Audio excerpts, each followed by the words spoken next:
1781, la jeune nation américaine se bat pour son indépendance face aux Anglais sur les terres de Virginie. L'aide de la France lui est cruciale. Les troupes françaises de Lafayette fournissent des renforts, de l'argent, des ingénieurs à la jeune armée et même leurs uniformes tricolores.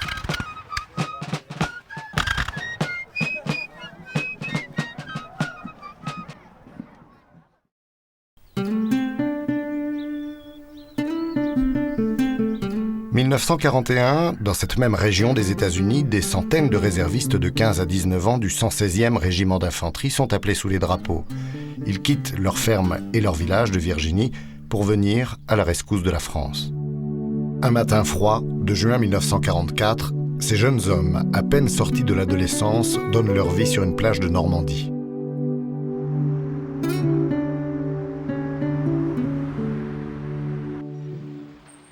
60 ans plus tard, quel souvenir reste-t-il de leur sacrifice ? La jeune génération d'aujourd'hui, c'est elle seulement ce qui leur est arrivé. «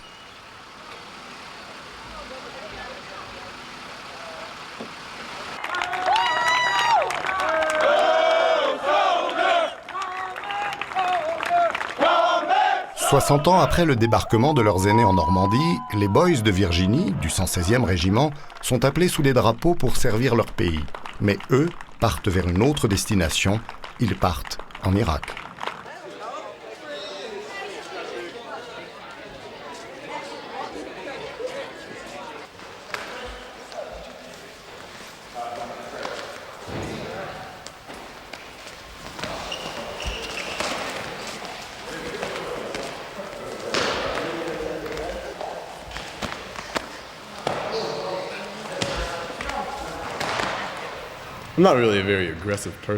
Je ne suis pas une personne agressive, seulement ça m'aide à déstresser, je crois. Et ça a quelque chose de satisfaisant de mettre la pâtée à un adversaire. On s'entraîne comme des malades pendant la semaine. L'entraîneur nous oblige à nous bouger en faisant des tonnes d'exercices. L'arbitre désigne le vainqueur et on se retrouve gagnant.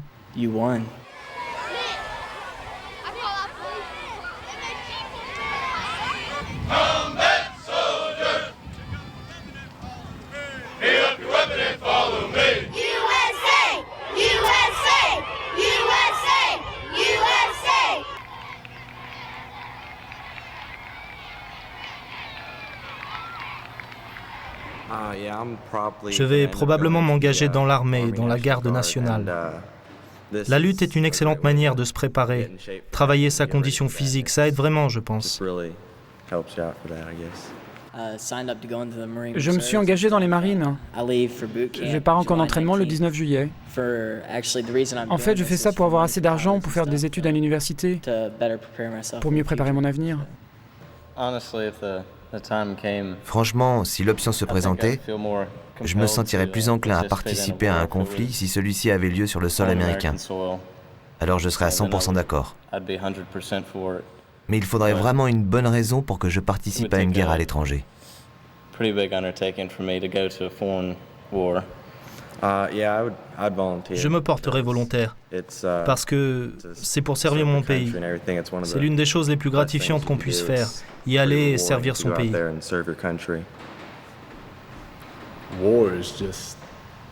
La guerre ne devrait être utilisée qu'en dernier recours.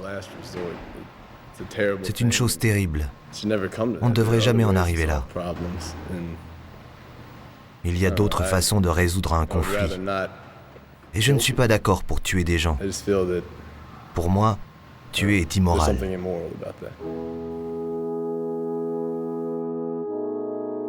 Le jeune homme de la photo s'appelle Bob Slaughter. En 1941, quand la photo a été prise, son pays, les États-Unis, entre en guerre. La vie de Bob va s'en trouver profondément bouleversée. John Robert Slaughter, que ses parents appellent Bob, est né en 1925 dans la petite ville de Roanoke, dans le sud de la Virginie. En 1940, les temps sont durs, le pays sort à peine de la Grande Dépression.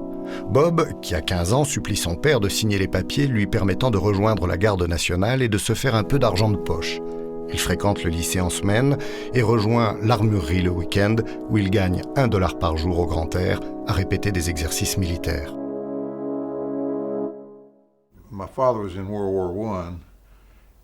Mon père a fait la Première Guerre mondiale.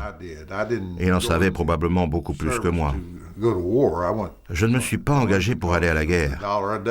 Je me suis engagé à cause de la solde d'$1 par jour. Je l'ai supplié parce qu'on avait besoin de cet argent supplémentaire. Il a fini par accepter et j'ai rejoint la garde nationale.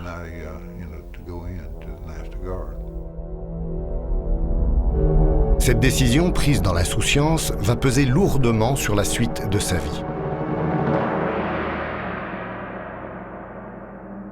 Au matin du 7 décembre 1941, des nuées d'avions japonais attaquent par surprise la flotte de guerre américaine basée à Pearl Harbor.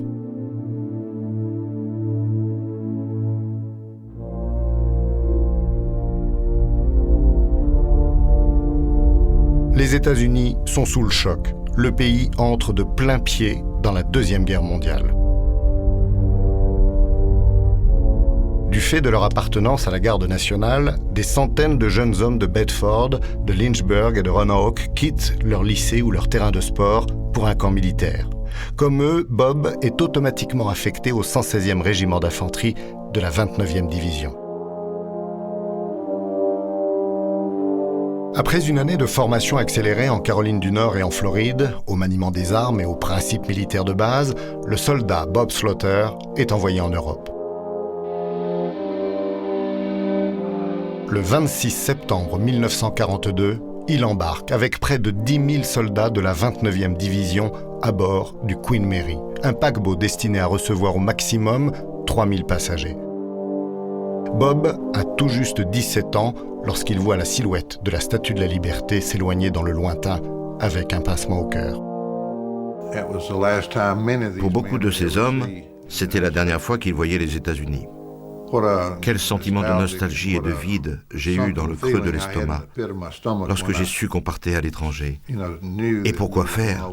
Nous n'en avions aucune idée. Nous n'avions aucune idée de ce qui nous attendait. Je n'imaginais pas que nous puissions être envoyés en première ligne. Je pensais que nous n'étions pas assez bons. Je ne pensais pas que notre unité était assez préparée pour faire la guerre.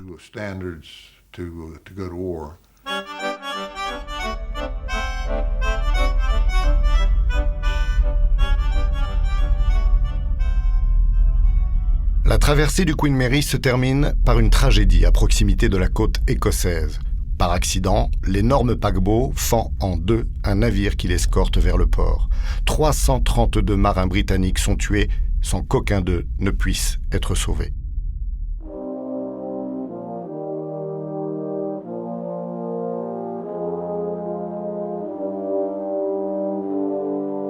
Bob s'entraîne d'abord en Écosse, dans les Rangers, puis il rejoint le sud de l'Angleterre où des milliers de ses compatriotes s'entraînent d'arrache-pied depuis plusieurs mois déjà, dans le plus grand secret, sur les plages du Devon.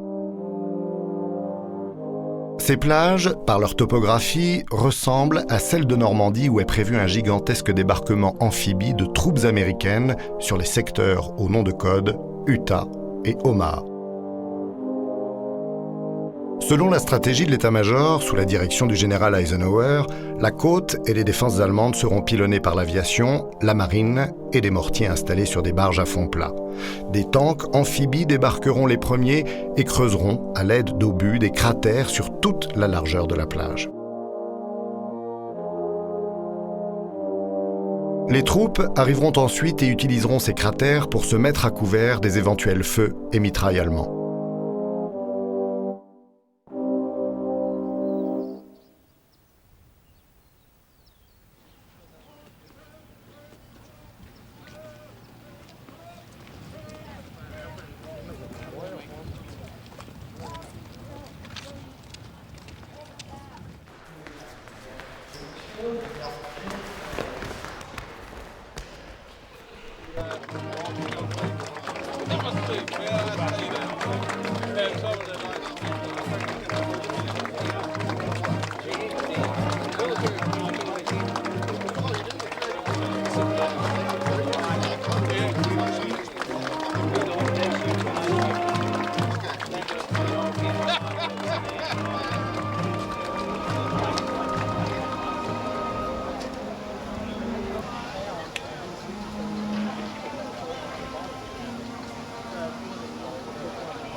Le 5 juin 1944, après un report de 24 heures pour cause de tempête sur la Manche, 3,5 millions de soldats se massent sur les côtes sud de l'Angleterre. Chargés d'au moins 25 kilos de matériel, les soldats qui feront partie des premières vagues d'assaut embarquent à bord d'une incroyable armada. L'opération Overlord est la plus grande invasion côtière jamais conçue. Elle mobilise 1300 navires de guerre, 4000 vaisseaux de débarquement, 177 000 véhicules et 500 000 tonnes de munitions et de ravitaillement. Bob a à peine 20 ans. Il fait partie des premières vagues qui doivent débarquer dans la partie occidentale de la longue plage de Vierville-Colville, renommée pour la circonstance Omaha Beach.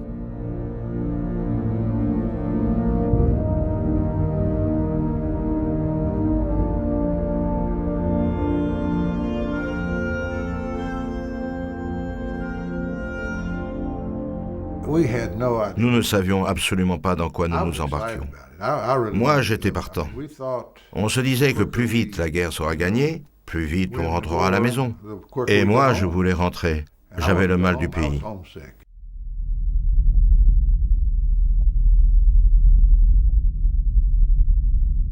La Normandie était l'un de ces endroits clés qu'il fallait conquérir pour gagner la guerre. Je sais seulement que c'était une plage en Normandie où il y a eu une bataille importante. Je crois que c'était un des tournants de la guerre.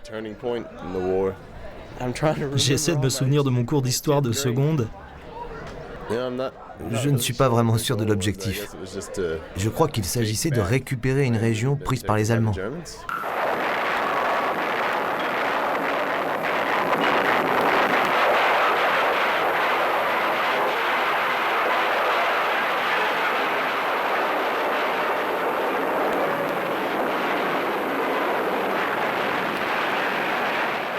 À 5 heures du matin, lorsque les premières lueurs apparaissent, la Manche est couverte de navires et les cieux sont remplis d'avions. Le jour le plus long commence et avec lui, la longue marche de Bob Slaughter. Il faisait froid et humide. Il y avait du vent aussi. On était en juin, mais il faisait froid. Il ne devait pas faire beaucoup plus que 6 ou 7 degrés. Le vent soufflait fort et je tremblais de froid.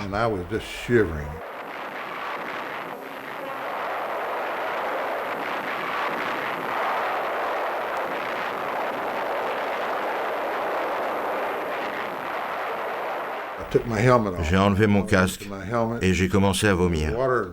Il y avait presque 20 cm d'eau au fond de l'embarcation. Je rinçais mon casque, jetais le contenu par-dessus bord, et puis je vomissais à nouveau. Et comme ça, pendant 12 000 marins, pendant 3 à 4 heures, à avoir nausée sur nausée sur nausée, jusqu'à ce que je n'ai plus rien à vomir. On était tous malades, on pouvait sentir l'odeur âcre de vomi au fond de l'embarcation.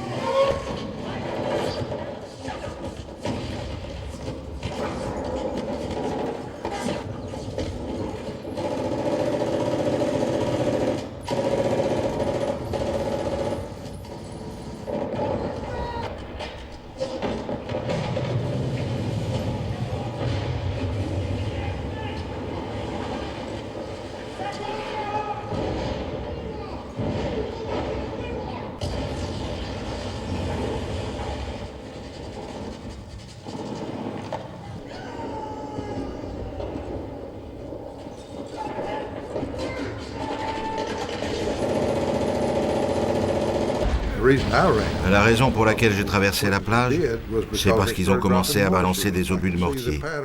J'ai remarqué qu'ils arrosaient systématiquement le long du rivage. J'ai compris que si je restais là, j'allais être tué. Donc je me suis levé et je me suis mis à courir aussi vite que j'ai pu.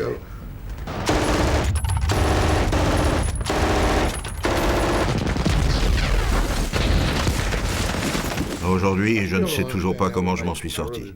Je ne m'explique toujours pas que nous ayons réussi à traverser cette plage sans être tués.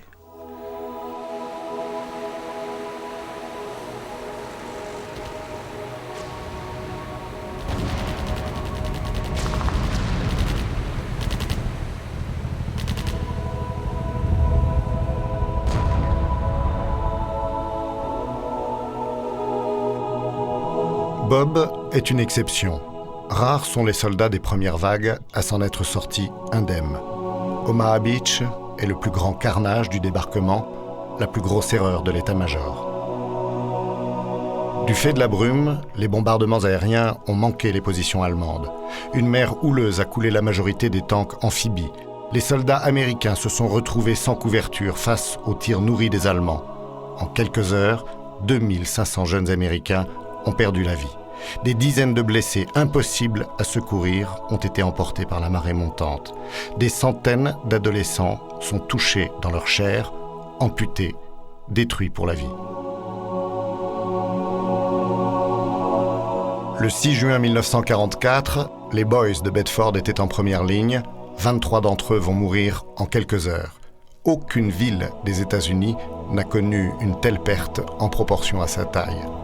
Sur les 2500 tués, 790 viennent de Virginie, l'État qui a payé le plus lourd tribut. Bob compte parmi les morts tant de soldats de son régiment, de compatriotes de sa région avec lesquels il a partagé des moments insouciants. La vision cauchemardesque de cette plage couverte de corps, de tués et de blessés va le hanter pendant de nombreuses années.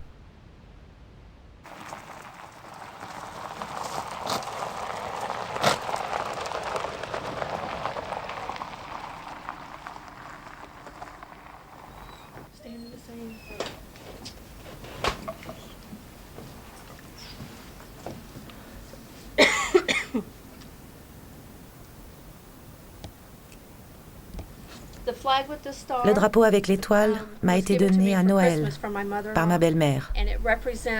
Il signifie que nous avons un membre de notre famille en Irak. Ça fera 1 an que Ray est là-bas, le 28 mars prochain. U.S. forces in Baghdad are gearing up to answer this with more of this.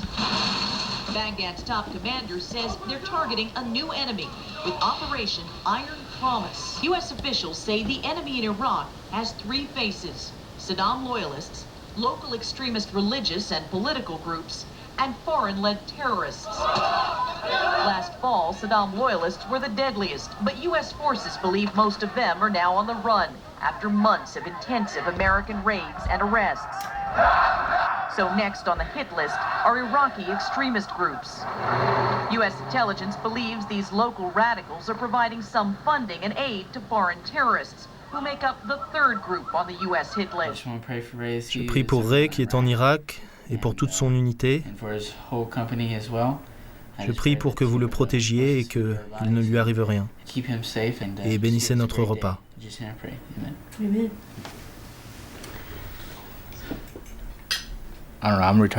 Je suis un ancien militaire et mon fils aîné est dans l'armée. Je pense que c'est le devoir de notre pays d'être là-bas. Nous devons soutenir notre gouvernement lorsqu'il décide d'aider un pays. Nous devons absolument le soutenir.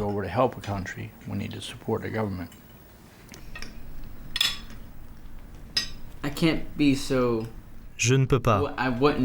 Je ne lèverai pas la main et crierai « Prenez-moi, prenez-moi !»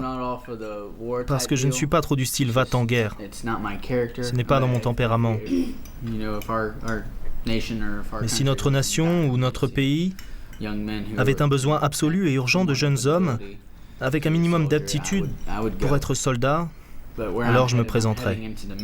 Mais comme je me destine à l'Église, que je souhaite devenir un pasteur novice et que c'est à peu près à l'opposé d'être soldat, alors non, je ne vais pas me porter volontaire.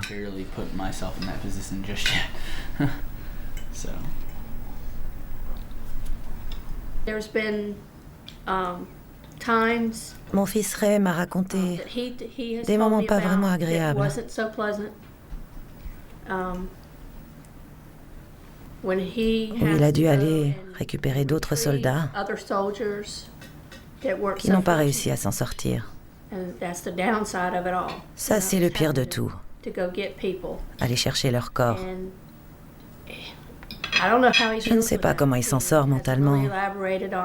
Il n'a pas vraiment formulé les choses. Il ne parle pas beaucoup de ses émotions, vous savez. C'est un garçon plein d'énergie. Il aime faire des blagues et s'amuser. Aussi, j'espère, je prie du fond du cœur que l'armée et son séjour en Irak ne vont pas lui enlever cette joie de vivre. Parce que ce ne serait plus vrai s'il n'était plus le garçon qui rit de bonheur. Non, ça serait plus vraiment lui. Nous avons aidé les Français en Normandie et nous voici en train de nous battre en Irak et nous n'avons pas leur soutien, comme nous les avons soutenus pendant la Deuxième Guerre mondiale.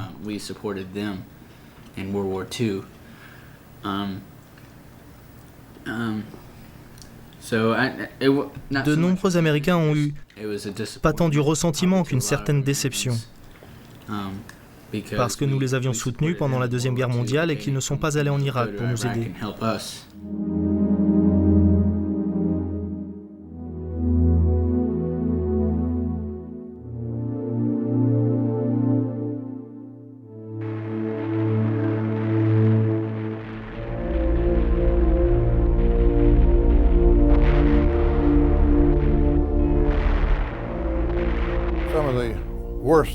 Les pires combats ont eu lieu après le débarquement. À Saint-Lô, à Vire et dans d'autres villes. Des centaines et des centaines de nos soldats ont été tués et blessés.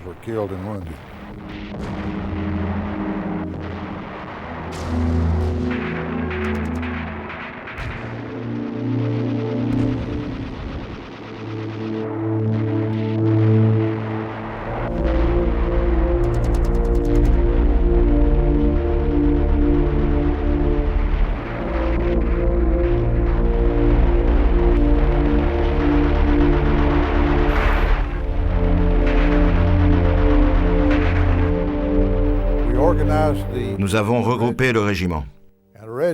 Chaque régiment compte en moyenne 1500 soldats. Eh bien, ce matin-là, lorsque le régiment s'est aligné, nous n'étions plus que 200, peut-être 300. Et ces types étaient si exténués et amochés qu'on avait du mal à le croire. Un peu tous, nous boitions, nous saignions, nous étions blessés. Vous ne pouvez imaginer ce que nous avons traversé.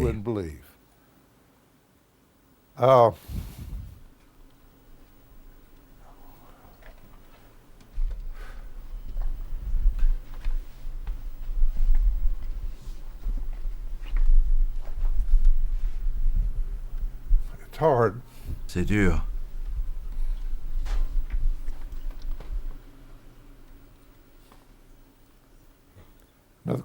Une autre question?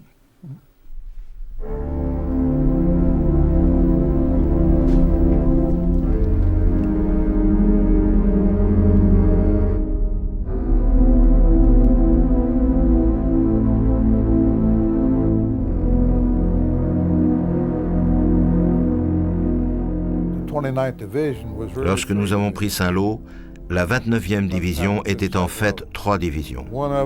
Une division sur le terrain, une division à l'hôpital et une autre 6 pieds sous terre. Nous recevions des renforts seulement avant qu'ils nous rejoignent aient pris le pas et comprennent ce qui se passait. Ils étaient blessés ou tués. C'était difficile. On savait qu'il ne fallait pas se lier avec un nouveau parce qu'il était évident qu'il ne serait plus là dans 2 ou 3 jours. On finit par ne plus vouloir, ne plus pouvoir faire le deuil d'un ami. Alors on ne se faisait plus d'amis chez les nouveaux. Et ce n'est pas juste, seulement c'était comme ça. Ma foi, la race humaine adore faire la guerre. Les hommes ne pensent qu'à se battre. Et ils mettent en scène la guerre de manière si glorieuse à la télé ou dans les films que les gens se figurent que combattre est héroïque et prestigieux. Mais ça ne l'est pas. C'est horrible. Et il suffit d'une demi-journée au front, c'est tout ce qu'il faut. Et vous ne voudriez plus jamais en entendre parler.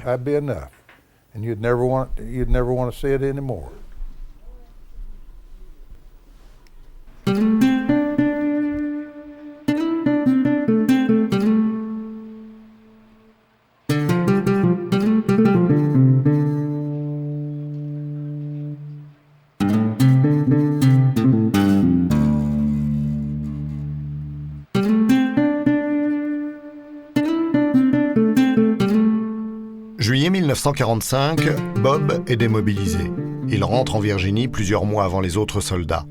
Il se renferme sur lui-même, il a du mal à se réinsérer.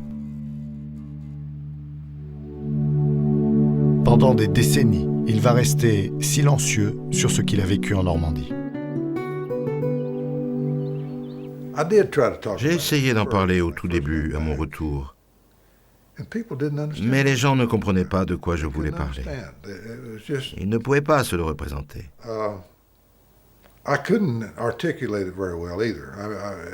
Et j'avais du mal à trouver les mots exacts pour décrire ce que j'avais vu et vécu.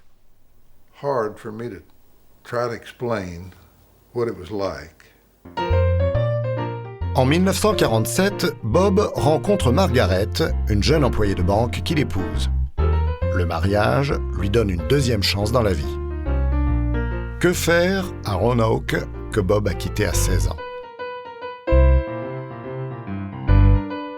Il reprend l'école et trouve du travail au journal Le World News en tant qu'apprenti typographe.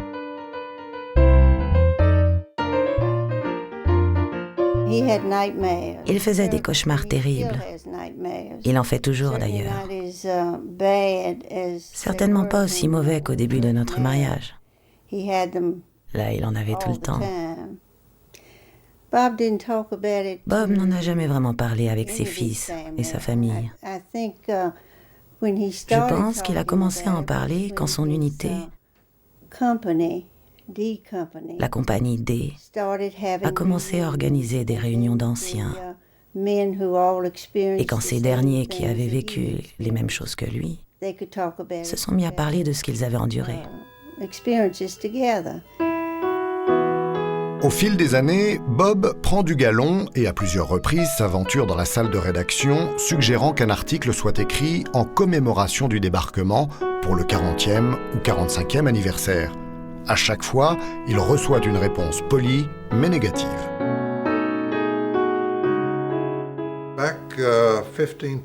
Il y a 15 ou 20 ans, le débarquement était complètement oublié. Les vétérans hésitaient à en parler. Ça n'était même pas au programme à l'école.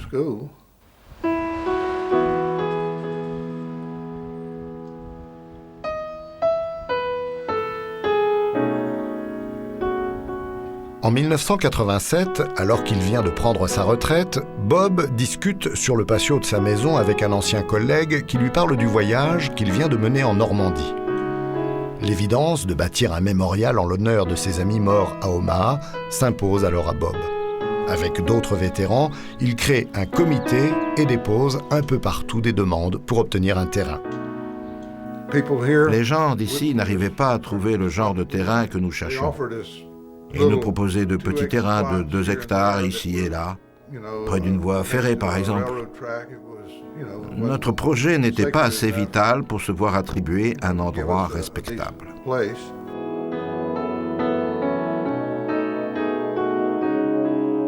Bob convoite un site splendide sur la colline qui surplombe Roanoke. On le lui refuse.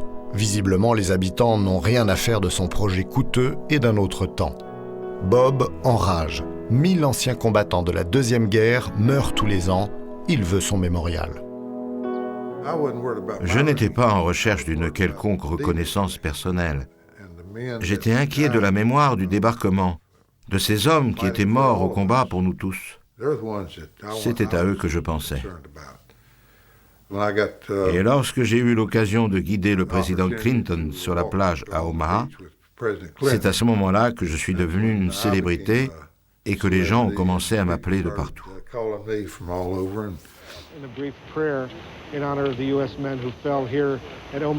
Sélectionné parmi une dizaine d'anciens combattants sur la base de son récit de guerre, Bob est invité à accompagner le président Bill Clinton à Omaha le 6 juin 1994 pour le 50e anniversaire du débarquement.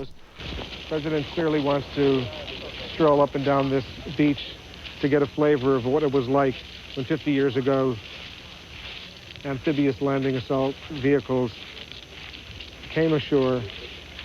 The Germans were more than ready for them, and some of the bloodiest fighting of the war occurred right here. Lorsque je suis rentré, il y avait une banderole devant la maison. Merci, Bob. Tous les voisins m'attendaient dans le jardin quand je suis arrivé de l'aéroport. J'étais parti 10 jours. À partir de là, le mémorial du débarquement a été une partie de plaisir. Les gens envoyaient des chèques, tout le monde voulait apporter sa petite contribution. Les enfants cassaient leurs tirelires, les donations affluaient.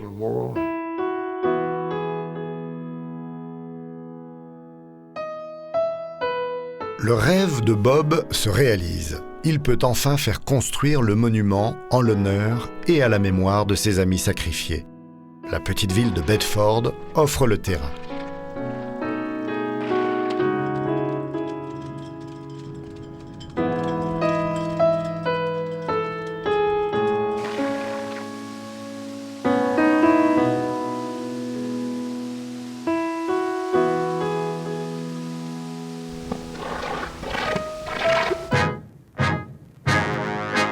Le premier mémorial national américain du débarquement est entièrement privé. Il ne reçoit pas un cent de l'État américain. Il est inauguré en grande pompe le 6 juin 2001 par le président George W. Bush.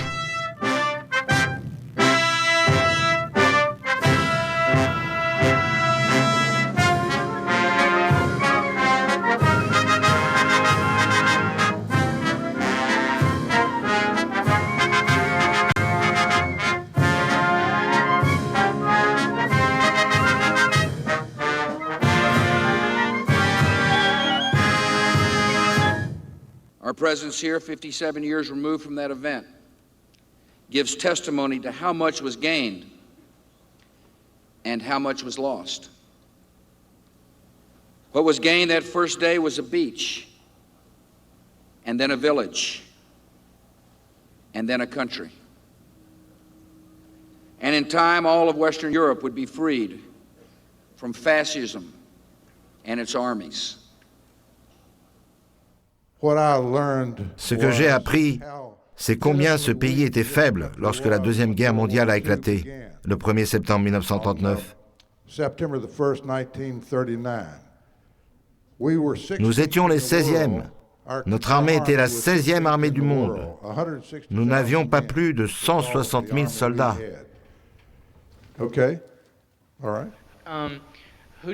Qui sont pour vous les héros du débarquement? Et vous sentez-vous vous-même un héros? Non, je ne suis pas un héros. Les héros sont ceux qui sont toujours là-bas, ceux qui ont tant sacrifié, qui ont tout donné. Les héros sont ceux qui ont perdu un bras ou une jambe, ceux qui ont été estropiés à vie, qui ont souffert. La plupart sont morts aujourd'hui. Les voilà, les héros. Pour ceux qui sont revenus et s'en sont sortis, comme moi, sans conséquences majeures, je n'ai pas eu de problème d'alcoolisme ou de drogue ou d'autre chose. Notre rôle aujourd'hui est de vous éduquer, de vous dire ce que nous avons vécu, pour qu'aucune autre tuerie ne se reproduise plus jamais. Je voulais savoir ce que vous pensez des troupes qui se battent aujourd'hui en Irak, comparées aux troupes qui ont fait le débarquement, et leur attitude par rapport à la guerre. La guerre doit être employée en dernier recours. Il faut tout essayer avant d'envoyer de jeunes hommes à l'étranger. C'est mon avis.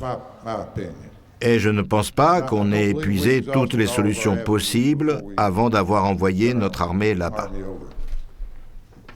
Okay.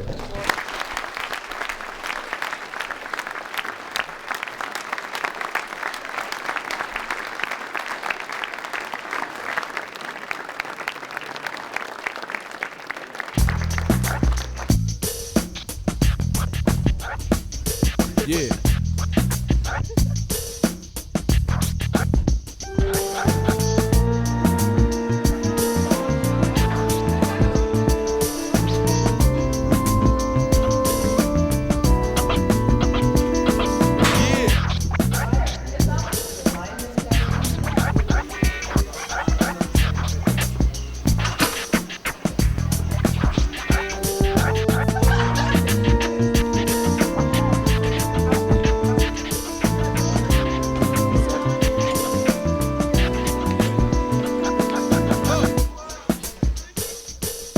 Une des choses que je voulais savoir, c'est ce qu'il a ressenti là-bas, en tant que soldat. Si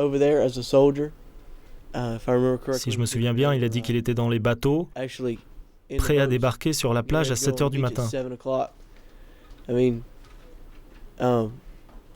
Je me lève et me prépare à aller à l'école à 7 heures du matin. Et eux, ils se faisaient déjà tirer dessus à 7 heures. J'apprends quelque chose à chaque fois que quelqu'un me parle d'histoire. Ça fait des années que j'étudie le débarquement. Et pourtant aujourd'hui, de petites choses, des détails m'ont permis de mieux comprendre ce que c'était, d'en saisir toute la réalité et aussi tout l'aspect terrifiant. Je n'arrive pas à m'imaginer dans une telle situation, encore moins comment je réagirais. Il y a beaucoup de lycéens qui ne prononcent plus le discours d'allégeance au drapeau américain. Et personnellement, ça me gêne. Mon père était dans l'armée, mon frère est dans les gardes-côtes, mon autre frère est en Irak. Je dis le discours avec fierté, car je sais ce que ça signifie de respecter son drapeau. J'espère que la rencontre d'aujourd'hui va inciter plus de lycéens à avoir du respect pour leur pays, pour leur drapeau et pour leurs vétérans. En cela, j'ai trouvé que cette journée était une excellente opportunité. Selon moi, l'histoire est le sujet le plus important à l'école. L'histoire finit toujours par se répéter, en particulier pour ceux qui n'apprennent jamais. Je suis fier que nous, en Amérique, au moins en ce qui concerne cette école, nous respections l'histoire. Je suis heureux d'étudier l'histoire et d'avoir eu la chance de rencontrer un témoin qui nous ait raconté ce qu'il a vécu. The meaning of D-Day, what D-Day was all about. La signification du débarquement, ses enjeux, je pense que même les adultes n'en ont qu'une idée approximative. La plupart des gens savent qu'il s'agissait d'une invasion, que nous étions en guerre, que nous nous battions contre les nazis. Mais je ne suis pas sûr que beaucoup d'entre eux soient capables de situer les plages du débarquement sur une carte, ni qu'ils puissent dire « Oh, c'était en Normandie, en France ».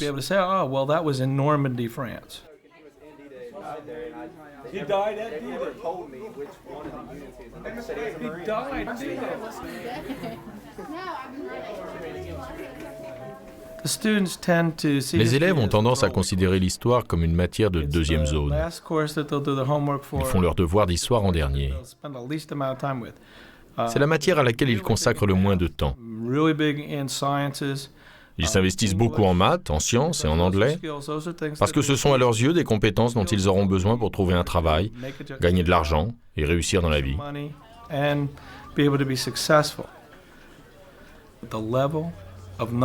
Le niveau de connaissance des lycéens américains, si on se réfère aux tests et aux concours, est très faible.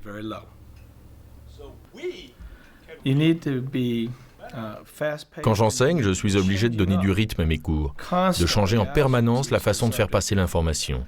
Si j'opère ainsi, j'estime que je peux retenir leur attention et les amener à réfléchir pendant, disons, 10 à 15 minutes. And as the president's walking through the crowd, shaking hands, shake my hand. The gun comes down out of the sleeve, it's a Derringer, that close, blam. What's the president have? All right? And it takes 30 days. You shot the guy, it took him 30 days to die, but that's what happened to William McKinley. He was the president. That's what happened to him. And what is that about? That's a reaction to American imperialism. J'explique aux élèves en quoi une action du gouvernement ou un événement de l'actualité mondiale peut être comparé à des événements du passé, en montrant la façon dont les problèmes ont été résolus dans le passé, en étudiant les choix qu'ont fait les gens à l'époque. Je les incite à réfléchir aux décisions auxquelles nous sommes confrontés aujourd'hui. Peut-on tirer une leçon des décisions prises par le passé? Refait-on la même chose ou choisit-on une autre voie?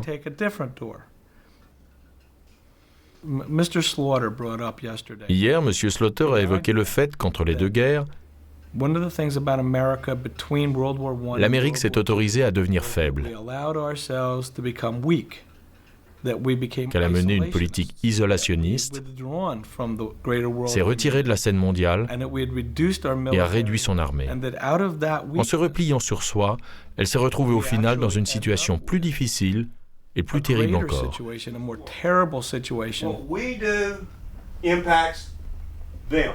What they do impacts us.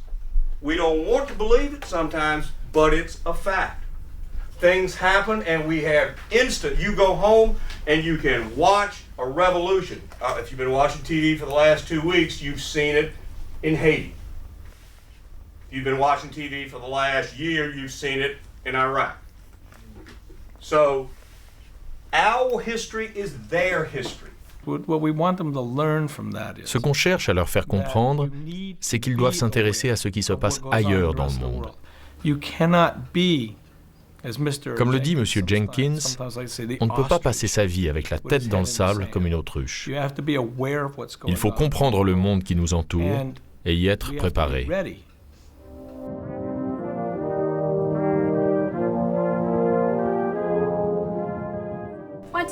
La pointe du Hoc est un endroit plein de bunkers allemands. En fait, tout y est resté intact. Les barbelés, les cratères des bombes, les bunkers. Je vais vous faire passer les photos. C'est un endroit incroyable, surtout quand on sait ce qui s'y est passé. Avoir 18 ans et voir vos copains tomber des falaises pendant que vous les escaladez, parce que vous savez qu'il faut arriver en haut et prendre d'assaut les bunkers allemands. C'est plutôt effroyable. Et combien d'entre vous auraient continué en sachant qu'il n'y avait nulle part ailleurs où aller, à part dans l'eau?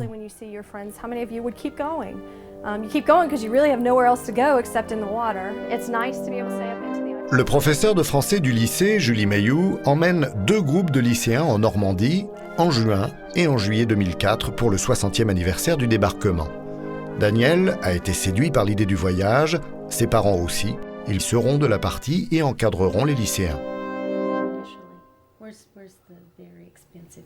Daniel et ses parents préparent leur voyage. Ils passent en revue les sites qu'ils vont visiter, Omaha Beach bien sûr, mais aussi la pointe du Hoc et le mémorial de Caen. La Normandie est un endroit fascinant en raison de l'ampleur de l'invasion qui y a eu lieu. C'est difficile de s'en rendre compte seulement en regardant des photos ou de vieux reportages de l'époque. Se rendre là-bas va être une expérience très forte.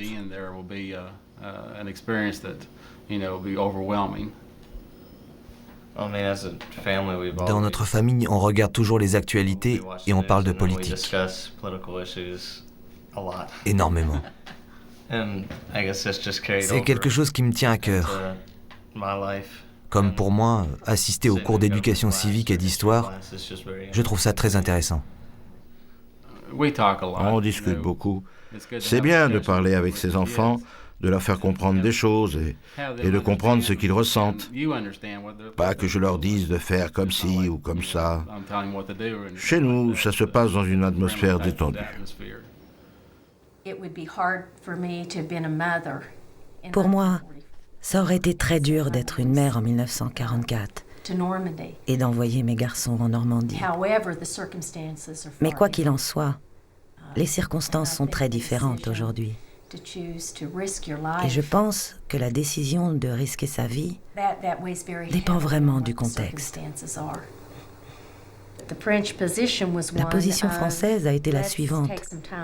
On prend son temps, on analyse la situation et on s'efforce de former une coalition. Ça a du sens pour moi d'y aller en position de force, avec le soutien d'autres nations, au lieu d'y aller tout seul dans un esprit de revanche personnelle. Personnellement, j'ai été un peu contrarié lorsque les Français n'ont pas suivi les États-Unis en Bosnie et en Irak. Mais je comprends d'où viennent les Français. Ils ont enduré 2 guerres mondiales sur leur sol et ils ont vécu l'enfer. Ça a été une période terrifiante pour les Français de ma génération. My generation of French.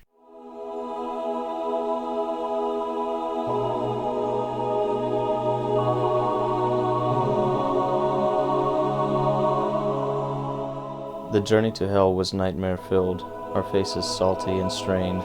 Sailing into a battle from the sea was not too clearly explained.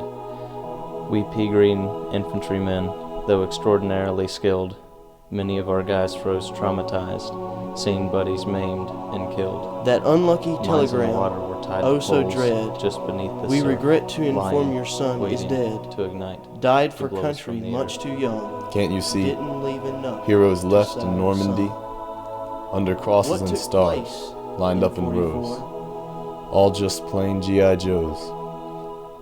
Over a half a century has sped by. Mines in the water were tied to poles just beneath the surf, lying, waiting to ignite, to blow us from this earth. It was a new dawn forever that broke upon that day, as on the sands of Normandy and France so far away. Teenage boys, they went to war to save our homes and so much more. The 6th of June in 1944, a new dawn forever, evermore.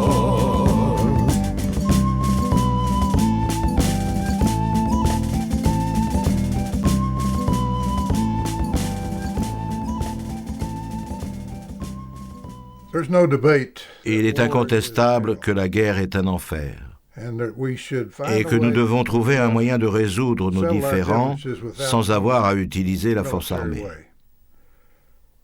Je suis sûr que tous les vétérans de la Deuxième Guerre mondiale, et surtout ceux d'entre nous qui ont été en première ligne, ne souhaitent pas que la prochaine génération ait à faire ce que nous avons dû faire. Nous devons trouver une solution pour ne pas avoir à revivre ce cauchemar.